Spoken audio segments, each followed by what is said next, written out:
Halo semuanya, Suki Hotu.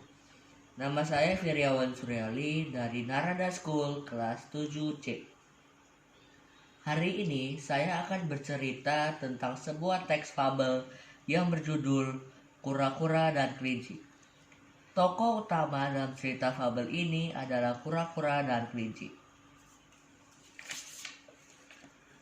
Di suatu pagi yang cerah, tampak seekor kura-kura berjalan dengan riangnya di sebuah taman. Ia bergumam pada dirinya sendiri. Andai saja aku punya teman bermain di sini, tentu akan membuat suasana semakin menyenangkan. Sebaliknya, apa yang terjadi kemudian berbeda dengan apa yang dia bayangkan. Ketika dia bertemu seekor kelinci, kelinci itu mengejek dan menertawakannya. Meskipun demikian, kura-kura tetap tersenyum dan memberi salam kepada kelinci. Selamat pagi Tuan Kelinci, apa kabar? Kelinci itu tidak berkata apa-apa. Tetapi, tiba-tiba dia tertawa terbahak-bahak.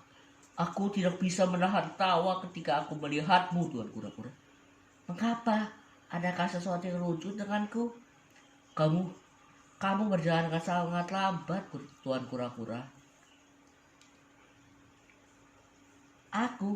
Siapa bilang aku berjalan sangat lambat?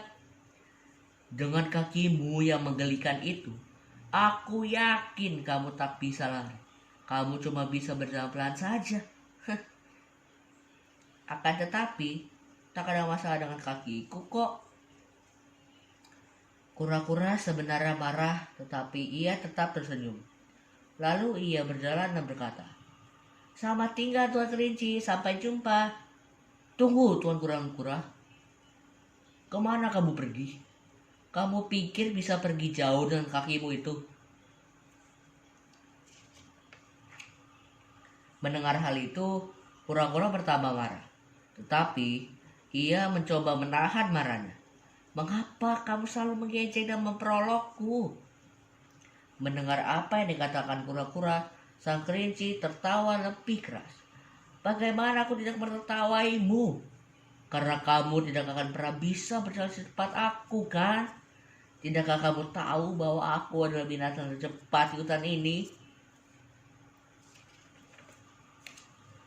"Meskipun begitu, itu belum berarti kamu akan menang bila kita adu lari." Apa? Apa kamu yakin dengan kata-katamu itu?" "Ya, tentu. Aku akan jadi pemenangnya." "Baiklah, kamu bisa melihat pemenangnya. Kamu bisa melihat sebuah pohon di atas bukit itu, bukan?"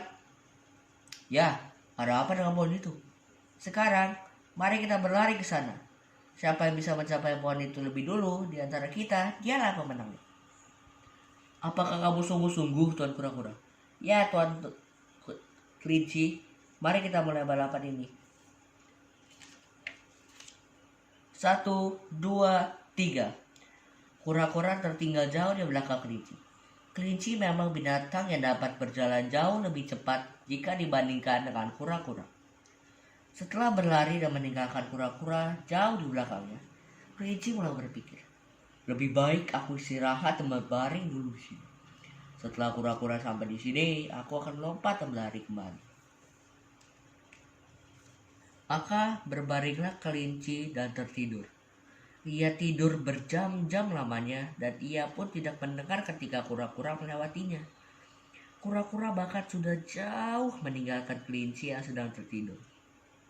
Hari sudah mulai gelap ketika ia terbangun. "Astaga!" ia berteriak. "Hari sudah gelap. Di mana kura-kura itu?" Kemudian kelinci melihat ke arah bukit dan melihat kura-kura sudah mendekati pohon yang telah mereka sepakati. "Oh tidak, ia hanya tinggal beberapa meter lagi dari pohon itu. Aku harus lari lebih cepat untuk mendahului kura-kura itu." Kelinci pun berlari dengan sekuat tenaga untuk mencapai pohon itu lebih dulu. 10 menit, 3 menit, 1 menit, 2 detik, 1 detik. Dan akhirnya kura-kura dapat mencapai pohon itu lebih dulu. Kelinci terlambat hanya 1 detik. Ia merasa malu atas keangkuhannya. Ia pun kehabisan tenaga setelah berlari dengan sangat cepat. Akhirnya kelinci berguling-guling di tanah dan mati.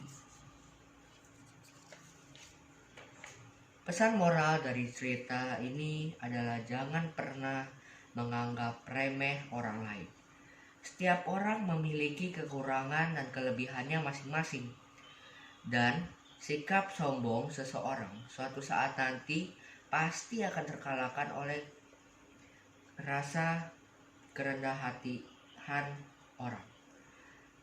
Terima kasih Miss Vita dan teman-teman atas perhatiannya, dan saya minta maaf atas segala kesalahan saya. Terima kasih.